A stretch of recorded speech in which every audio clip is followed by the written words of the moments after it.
नमस्कार, मैं Ajay Kumar Meena BP news channel में आपका स्वागत है। 31वें आदिवासी सांस्कृतिक एकता महासम्मेलन में आए कुछ लोगों से हम जानेंगे आज पैसा एक्ट के बारे में। नमस्कार सर।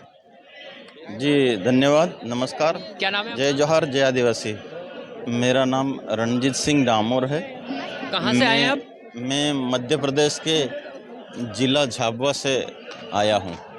यहाँ पर क्यों आए हैं आप? हम इसलिए आए हैं कि हमारे भारत देश में आदिवासी कई वर्षों से रहते आए हैं और इस देश के मूल मालिक के रूप में हम आदिवासियों को जाने जाते हैं। और ऐसे में देश के आदिवासी अपने संवैधानिक अधिकारों के लिए आज़ादी के 73-74 साल के बाद भी हमारे अधिकारों को प्राप्त करने के लिए संघर्ष कर रहे हैं।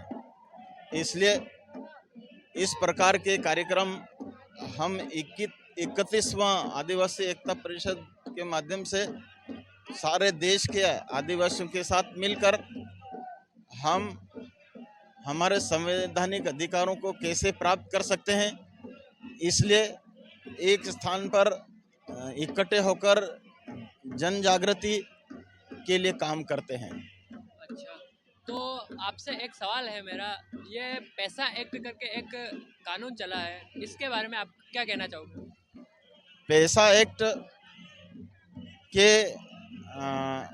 पैसा एक्ट को बनाने वाले जनक स्वर्गीय दिलीप सिंह जी भूरिया साहब ने केंद्र सरकार में रहते हुए भूरिया कमेटी बनाई थी।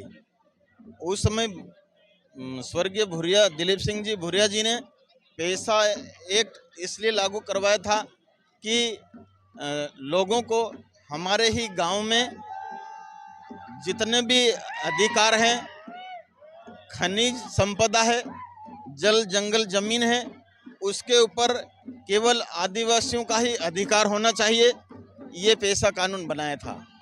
किंतु पैसा कानून में वर्तमान सरकारों ने कई परिवर्तन करके और उस पैसा एक्ट को तोड़ मरोड़ करके अधिकार कम कर दिए हैं और जनता अपने ग्रामीण क्षेत्रों में भी पैसा एक्ट के माध्यम से लाभ लेने में बहुत परेशानियों का सामना करना पड़ रहा है।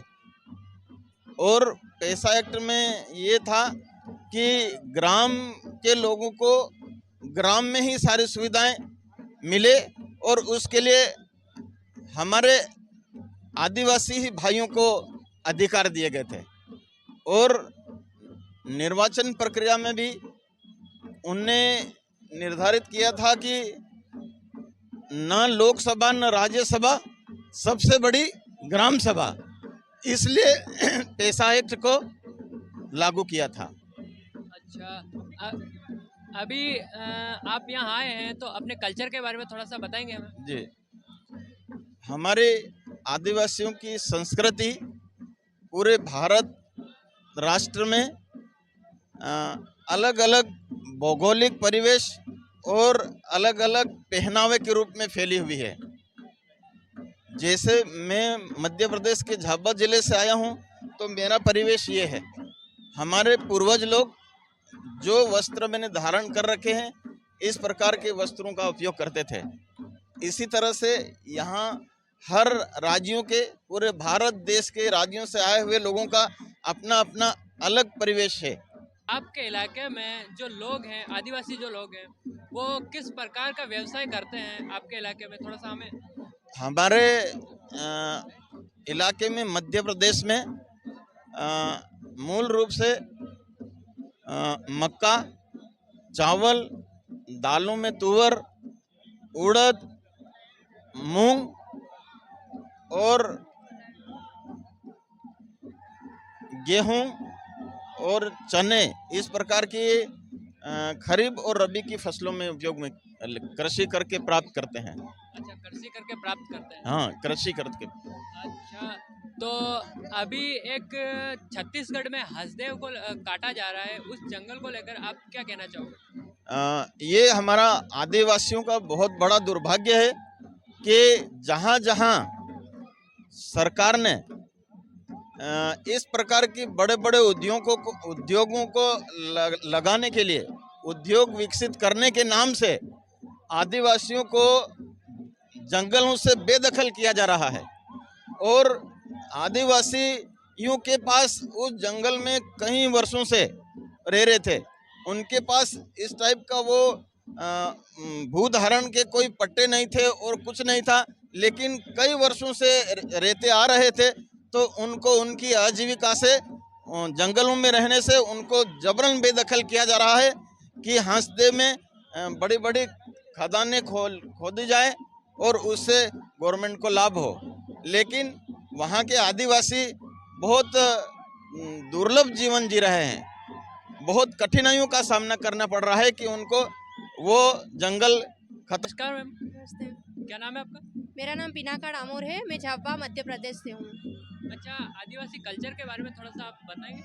आदिवासी कल्चर के बारे में मैं यही कहना चाहती हूँ कि मुझे बहुत खुशी है कि मैं इस 31वें सांस्कृतिक आदिवासी सम्मेलन में एकत्रित हुई हूँ और मैं चाहती हूँ कि हमारी आदिवासी महिलाएं भी नौकरी पेशे को छोड़ के अपने आदिवासी संस्कृति की वेशभूषा में यहाँ पर एकत्रित भी है और पर जितना हो सके अपनी वेशभूषा का एक परिचय देने के लिए अपनी ही वेशभूषा में आना और अच्छा लगता। अच्छा, आपने इससे पहले कितने ऐसे महासम्मेलन को अटेंड करा है?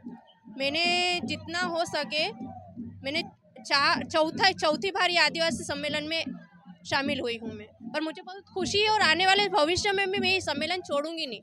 अच्छा, तो ये थे कुछ हमारे साथ एमपी के आए हुए आदिवासी लोग, इन्होंने हमारे को बताया है आदिवासी कल्चर के बारे में और पैसा एक्ट के बारे में। इनसे हमने जाना